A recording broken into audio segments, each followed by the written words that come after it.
네, 부탁드립니다. 제가 말씀드릴 시집은 31번째 시집입니다. 조병화 선생님은 저희 은사님이시고요.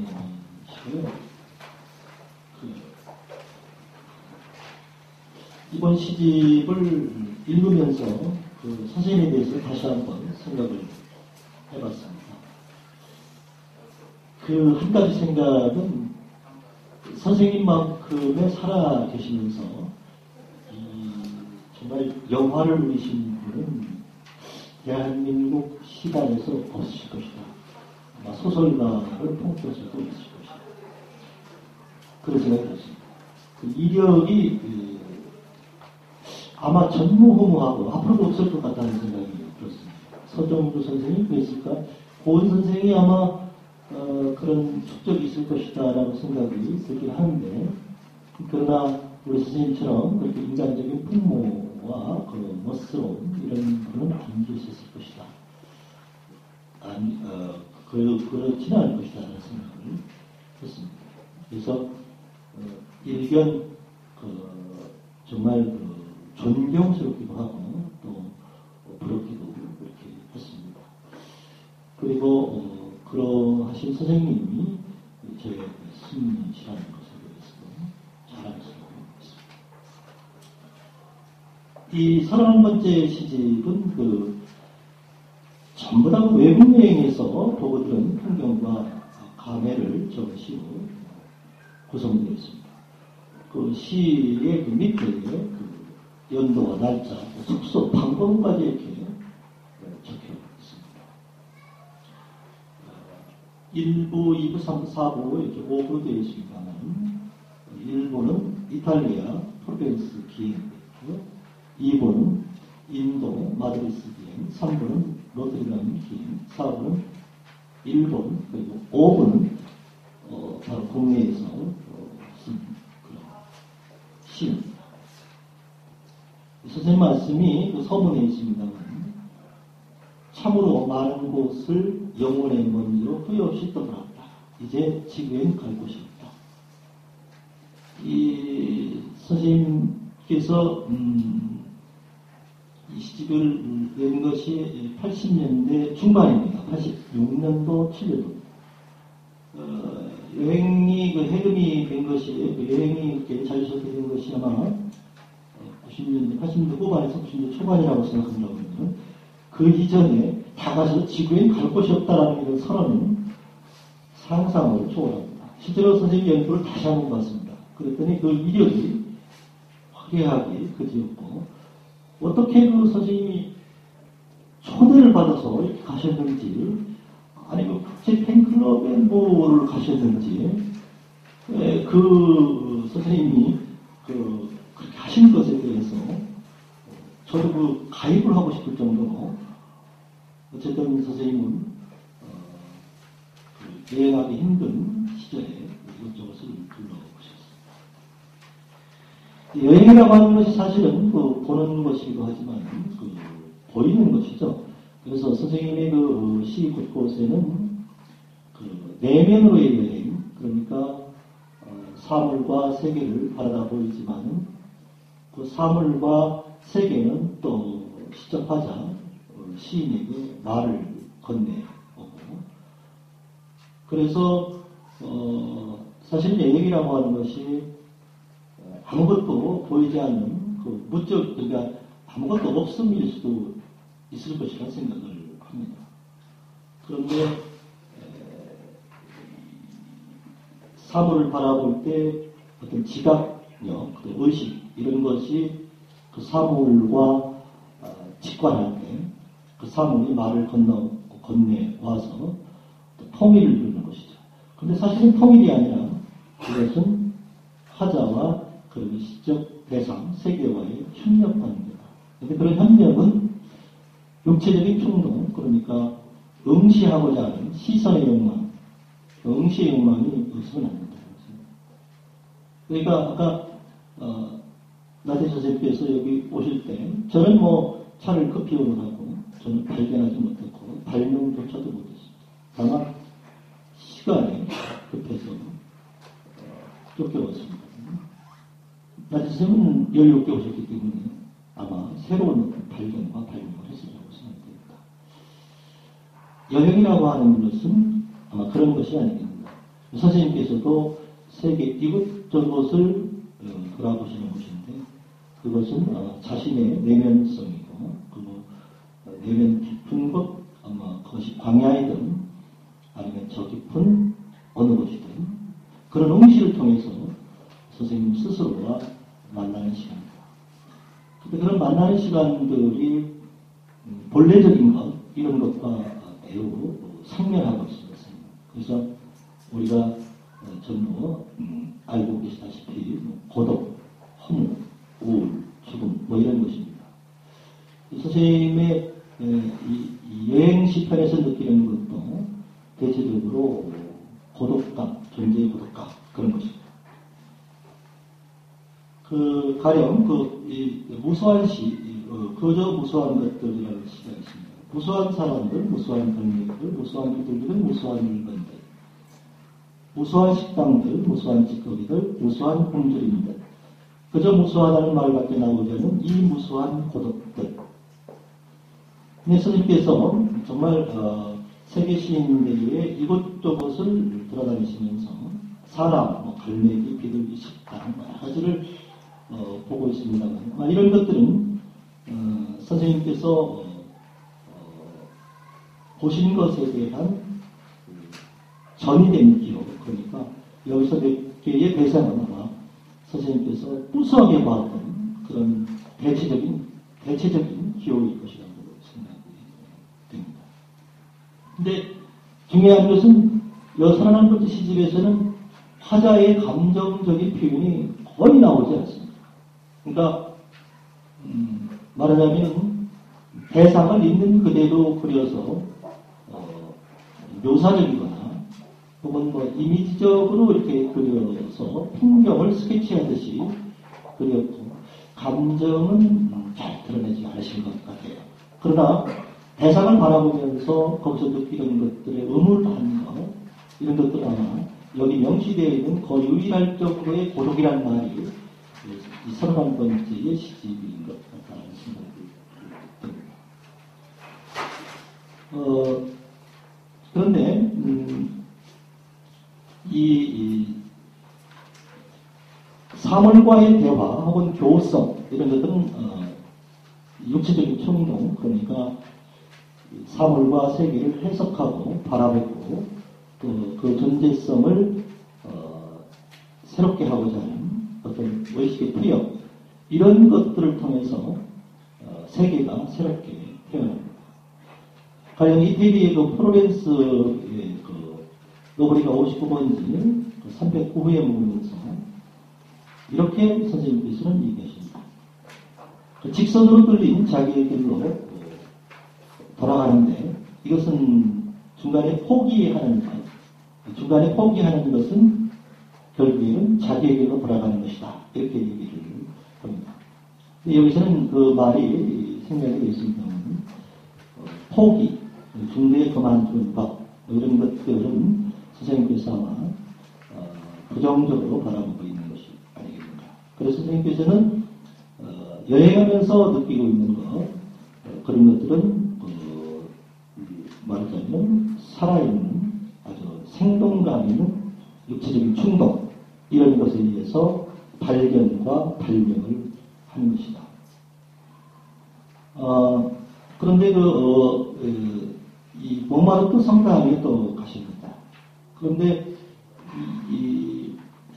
여기에 표현된 정확한 시는 어떤 상징이라고 할 수도 없겠고 또 선생님께서 일부러 시 작법에 의해서 교묘하게 이렇게 그려낸 것이라고 생각이 안 듭니다.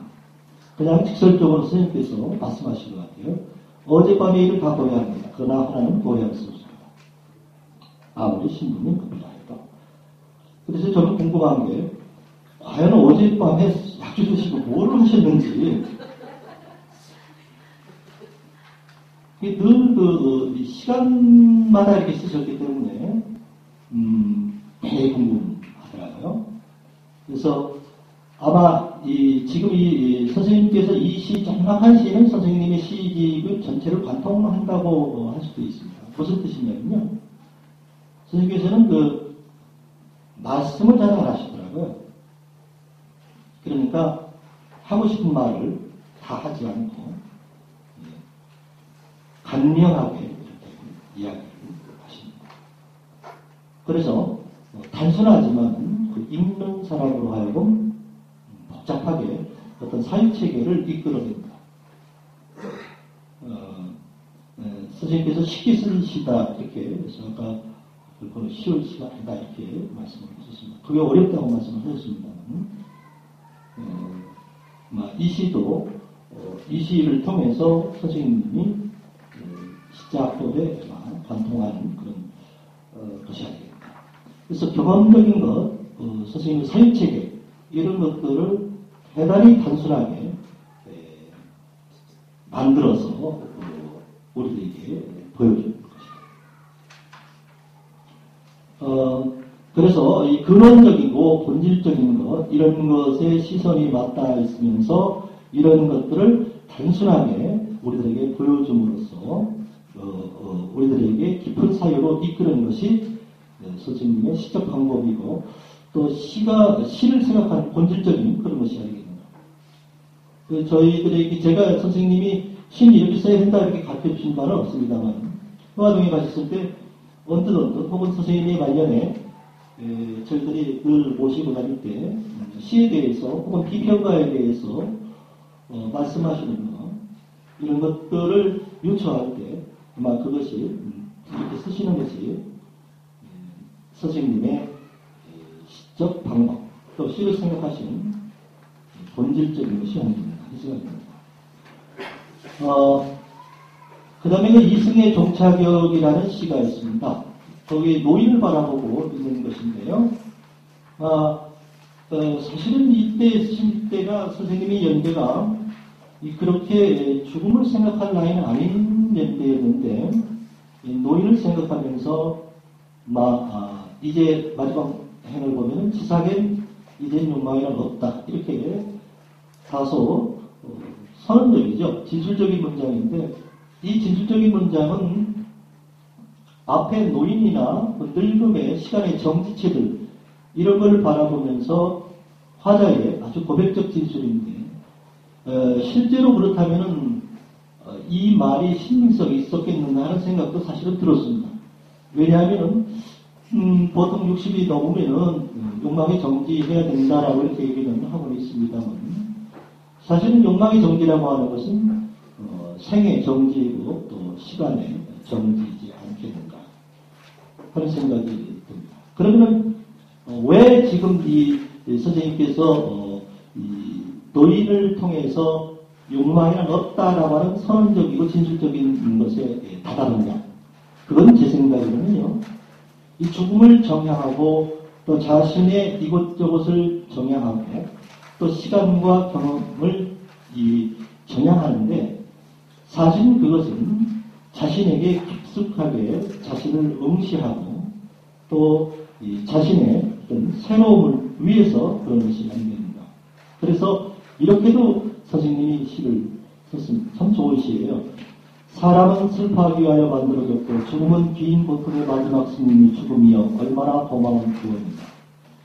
대단히 역설적이고 또 이 죽음을 참여하는 이 문장인데 사실은 노인을 바라보면서 선생님께서 욕망은 없다라고 말씀하시는 것도 욕망은 있지만 욕망을 소고하고 또 깊숙이 자신 속에 침잠할 때 새로운 깨달음과 또 아름다움 이런 것이 더 내재하지 않겠는가 하는 생각에서 하신 것 같아요. 그리고 전편의 시집을 이렇게 읽어보면 그런 부드러움들이 잘 드러나 있습니다. 선생님 전체적인 시집을 보면 부정어법이 없습니다. 되게 긍정하고 감싸안고 따뜻하고 심지어 같이 간 시인들 그분에게 한 편 한 편의 그 헌신을 다 바칩니다. 그러니까 제 생각으로는 그게 보통 쉬운 일이 아니라는 생각을 해요.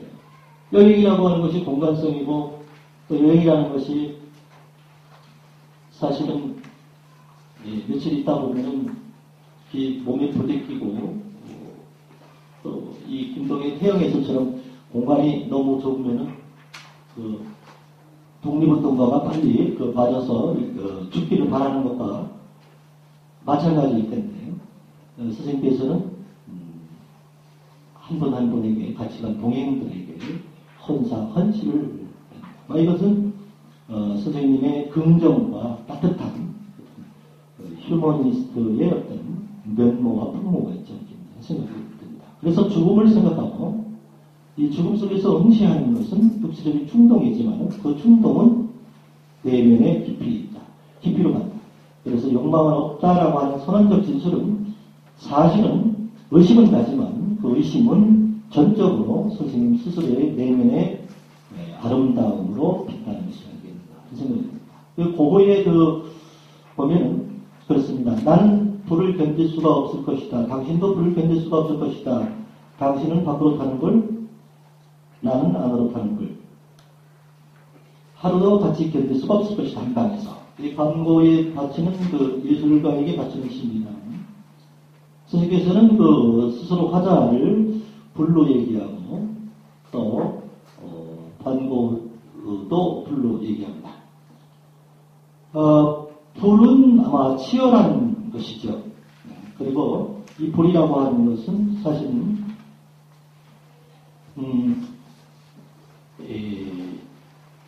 태울 수도 있겠고 또 밝힐 수도 있는 것이고 그렇습니다. 이관 선생님께서는 아마 바슐라로 권위자시고 아마 바슐라적인 상상력입니다만 그렇고요. 그러나 이 불과 불이 만나면 분명히 문제가 있을 거라는 생각을 합니다. 다만 여기서 불과 불이 만나는 것은 존재와 존재가 만나는 것이다. 여행을 하면서 아마 선생님이 스스로 존재성을 불로 인식하는 겁니다. 물이 아니라. 근데 물은 이번 선언한 것 뜻이 중에서 불은 그냥 관조의 이미지고 출렁이고 흘러가고 어디 틈으로 새어드는 물이 아니라 그냥 바라보이는 존재의 물 정도였습니다. 근데 이 불의 이미지가 거의 처음에 나올 정도이고 또 예술가 가운데 워드워드도 있습니다만 반고를 생각하면서 스스로를 불이라고 인지하는 것은 의미가 깊다라는 생각이 듭니다.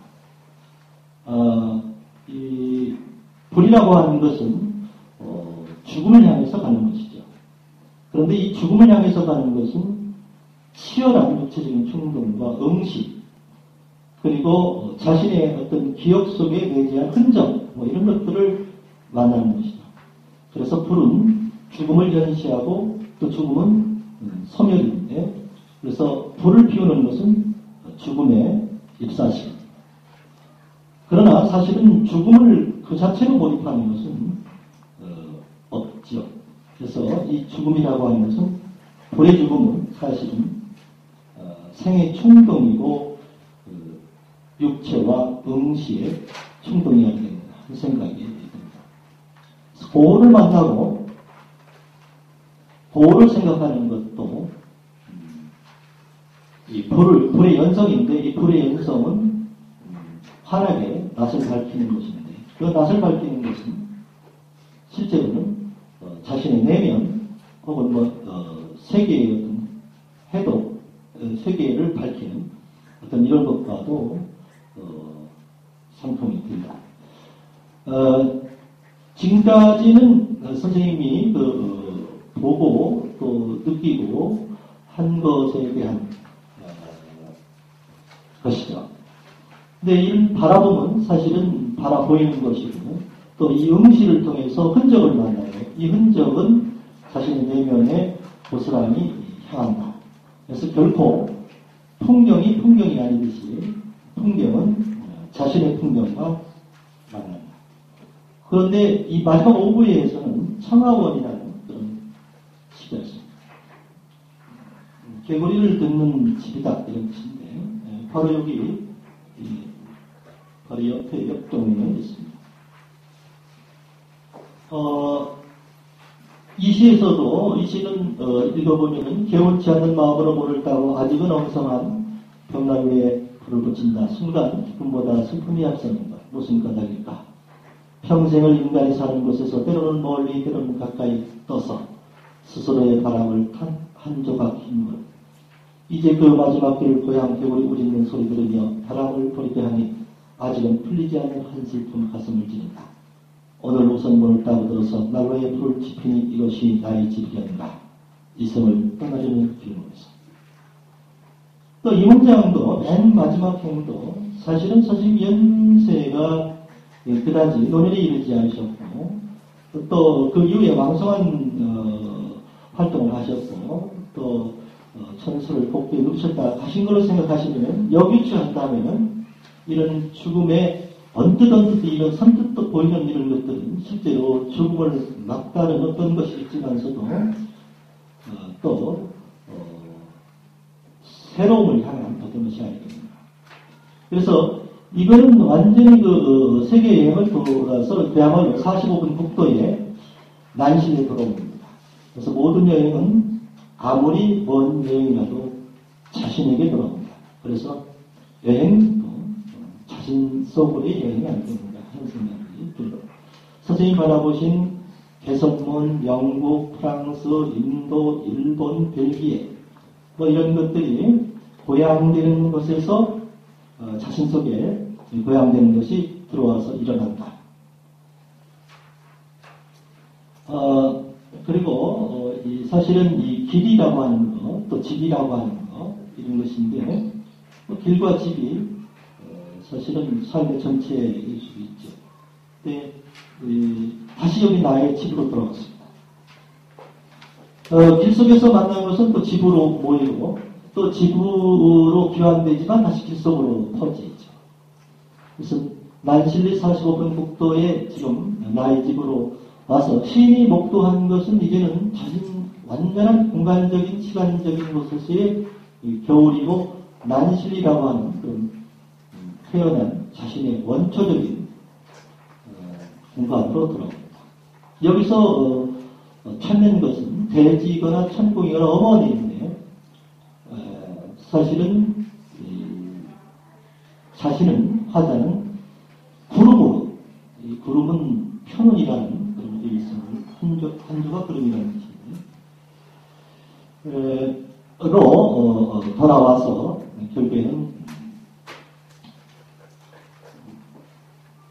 자신의 가슴을 찌른다고 이렇게 이야기를 합니다. 집은 스스로의 육체이기도 하죠. 그래서 시인이 진정으로 이 풍경을 통해서 세계 곳곳을 돌아다니고 거기에서 본질적인 고독과 우수를 이야기하고 또 그러한 것들은 실제로는 응시를 통한 내면의 흔적과의 만남이고 그러한 만남은 원적으로서의 자기의 집으로의 귀환인데 그 귀환 속에서 느끼는 것은 이승의 마지막 이승이라는 그런 처절함인데 그 처절함조차도 실제로는 생의 육체적인 충동이 아니겠습니다. 그래서 시적인 어떤 것들은 역시 순간순간마다 새롭게 의미를 해석한 것이 아닌가 생각합니다. 이 시집은 여로시의 풍경을 그려줍니다. 여행시라고 하지 않고 여로시라고 하는 것은 여로를 스케치하고 그 여로가 떠나면서 다시 나의 집으로 돌아오는 귀환의 과정을 겪고 있기 때문에 그렇습니다. 자문적인 식구가 있고요. 생생한 묘사가 있습니다. 그리고 역시 선생님이 늘 그러듯이 자연과 존재에 대한 따뜻한 사랑이 있고 또 워즈워즈나 보우 그리고 같이 동행한 시인들에 대한 예술과 생에 대한 찬미가 있고요. 그리고 비록 이 푸른 호수가 있고 초록에 있는 그런 계절에 여행을 떠났지만 그 속에서 느끼는 것 인생은 가고 인생은 오는 것 그리고 푸른도 가고 다시 눈이 내리는 것과 같은 그런 기절을 통해서 죽음을 처연히 받아들이면서 그 죽음 속에서의 생애의 충동 그리고 계절의 순환 이런 것들을 잘 그려내고 있고 또 그런 것들은 서로에게 말을 건네고 있습니다. 아마 여행은 고독하셨고 또 내면 속에 선생님은 고독이 가득하셨습니다. 그 고독은 근원적인 고독일 수도 있겠고 또 인간적인 고독일 수도 있습니다. 제가 선생님을 가까이 많이 모시진 않았지만 대학 다닐 때부터 선생님 모셨던 그런 언뜻언뜻한 것에서 인간적인 고독을 늘 볼 수가 있었고요. 또 선생님 내면 깊은 곳으로부터 울려 퍼지는 그 사색 그리고 그러한 것들을 우리에게 조용하게 들려주는 음성 이런 것들은 전부 다 선생님의 따뜻한 시선에서 나오지 않습니다. 그리하여 시간을 스스로의 존재로 만들어 예지로 빛나고 있으니 생을 고요하게 만드는 여행이 얼마나 고마운 그겁니다. 마지막에 선생님의 글귀를 좀 인용을 했습니다. 전체적으로 사실은 이번 31번째 시집을 해석하기는 굉장히 어려웠습니다. 그 어려운 것은 뭐냐면 대체적으로 이제 풍경을 집중하듯이 묘사하고 사진 찍듯이 묘사했기 때문에 또 감정이 거의 들어가 있지 않습니다. 그래서 여기에 들어가 있는 뭐 키워드, 고독이나 뭐 어떤 것들을 이렇게 드러내기는 역부족이었다. 그거는 저도 제 나이 때보다 조금 더 나이가 드셨을 때 여행 가셨을 텐데요. 제가 그거를 간파하지 못하는 것은 아마 위대함과 또 소소함 차이일 수도 있다는 생각이 들었습니다. 저 같으면은 엄살을 부리면서 여행 가면서 슬프다 기쁘다를 끊임없이 고백했을 텐데 선생님은 그것을 굉장히 억누르고 있는 그대를 현시하려고 했던 것. 아마 그것이 선생님이 엄살기가 없었던 그래서 깊은 인간적인 울림. 그래서 여기 이 문학관뿐만이 아니라 선생님의 족적은 모두에 말씀드린 대로 상상할 수 없을 정도의 그런 것이었다. 그거는 아마 엄살기가 없고 사소한 것에 대해서 이러저러하게 말씀이 없이 대가적인 풍업 그리고 시인의 고통을 안으로 새기는 그런 내면의 활달함 이런 것이 아니었으면 불가능했다. 이런 생각이 들고요. 예.